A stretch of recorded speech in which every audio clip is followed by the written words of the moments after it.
Good evening, still at it. Wanting to tell you about rewordify.com. That's just what it sounds like. Re, as in to do again, wordify.com. And you're looking at it right here. This is the home page, and it's pretty low-tech looking, but I'm finding it to be pretty powerful and interesting. I think it would be great for gen ed teachers, or ESOL teachers. I think it'd be amazing for reading interventionists, anybody who's looking to improve vocabulary and literacy and fluency as well, because of the features that I'll show you in a bit. So a bunch of things you can do with this. First of all, I would recommend setting up a free account, just because it opens up some features, makes some things easier. But you can try all this that I show you without it, and if that works for you, then great. You've got some choices up here: classic literature, public documents. These are all the things that you can rewordify. So if I go to classic literature, well, first let's go to settings, actually. When I go to settings, I can see that, okay, it's not letting me do it. Maybe I need to go home first and then to settings. Yeah. You've got a lot of ways that it can be displayed. You can just reword the hard words, and it'll just basically highlight them, and then you can click and tap to see the original. Click and tap to see the definitions of unknown words, display hard words and easier words in line, which seemed like it would be a nightmare to me, but we'll take a look at that in a bit. I'll just take you through all these settings later. But first, let's see what else we can do. Oh yeah, rewording level. You can go to the easiest. I'm just going to let it go default because I'll show you a few things. And then the highlighting mode, which who cares. So save and close. I'm going to go to classic literature, and you can take any of these things. Let's just randomly pick K. And there's Kim by Rudyard Kipling. That ought to be thoroughly confusing. And it'll say nothing was found, but that's because we haven't clicked on a chapter. You can go to either side and click on any chapter, and it will pop it in. I've got it selected for inline, not inline, sorry, side by side, which I prefer because you can read it in the original, and you can click on it to alluding to. There you go. You can get the definition and hear a pronunciation.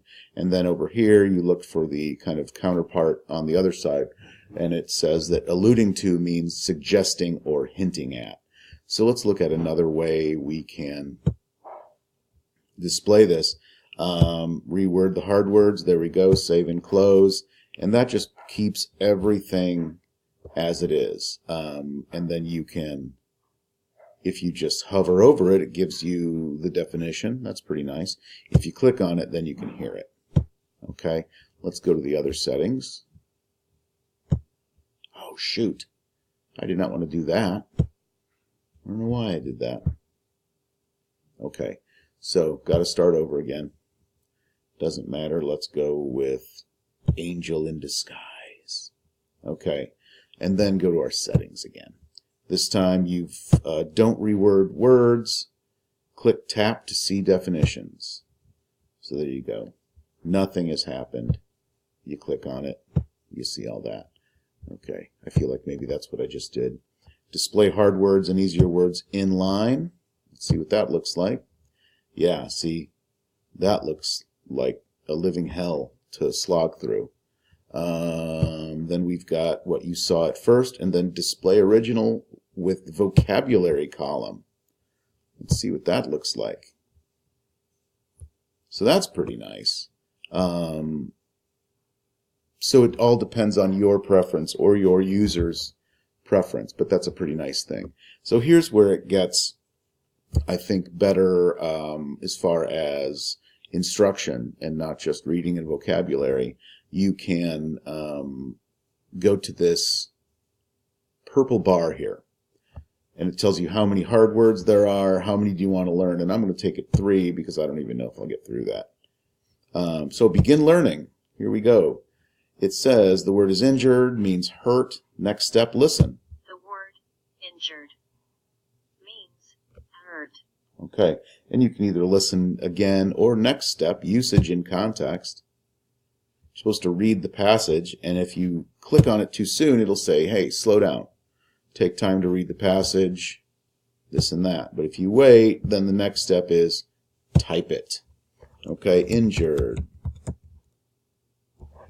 Next step. Type the word injured. And then I'm going to say that that means hurt. And I was correct. And then the next step, it takes you through the other words. So I'm going to pause here so you don't have to watch me do all these. Okay, so I'm back. And after you have typed, listened to, seen the word in context, so forth, then they give you a little quiz. I should say there's also flashcards. You can do that. You can see them at the same time. You can do this and then this. Next. Click on it. So there you go. That's just, flashcards. And then you return to your learning session. Now we're talking about filling in the word. A little close exercise for you. 2 years before a fall from a window had, I'm going to have to go blacksmith. Okay, just so you know, I know it's not blacksmith, but I want to see what happens.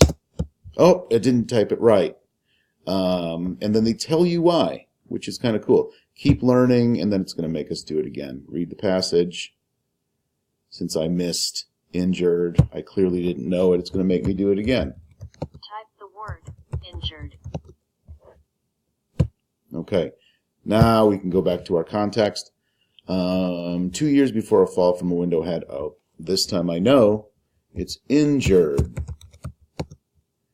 Correct. Keep learning. When will you see the Guardians? When will you see the Guardians? Was asked with, let's go irrepressible.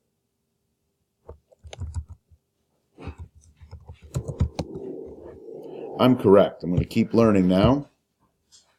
And then, and said to the blacksmiths, my daughter just came home, so we might have a conversation with her.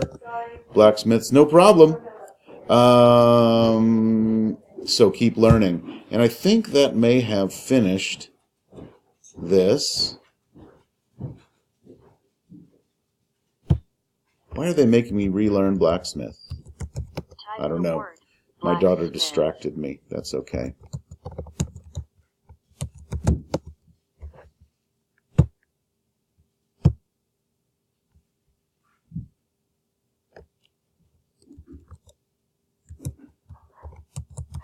Did I put an apostrophe S before? I wonder. There you go. Good work.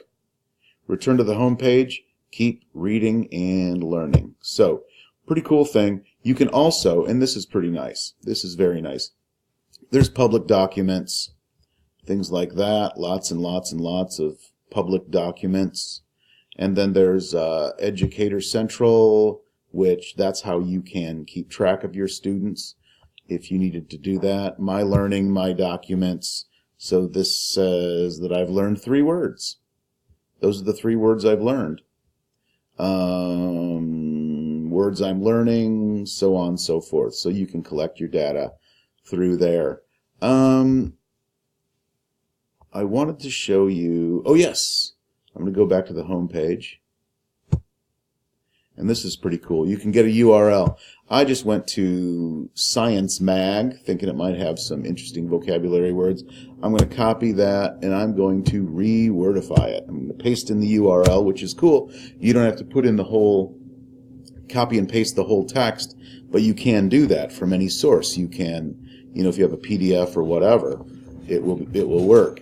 So you can rewordify the web page and display it, or you can rewordify the web page text only.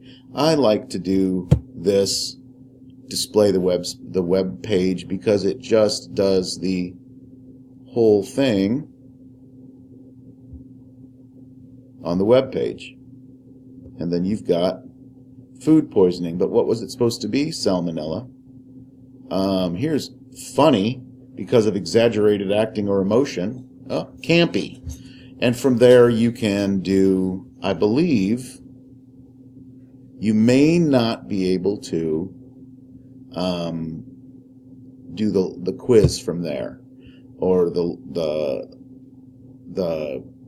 learning activities we did before. Let's try it, rewordifying the text only. Okay, if you do it that way, then you've got this purple bar, which lets you do all these things. I think this is a great tool for literacy. That's the goal. The intended audience is students, I think, or students of any kind, any age, people who are struggling in reading. ESOL students, I think it'd be fantastic. I think it covers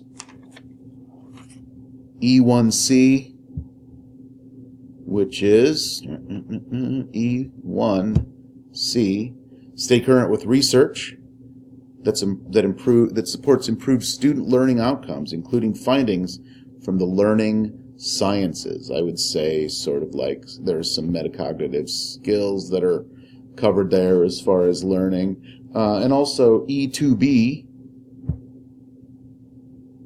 A2, Brute, E2B, rambling.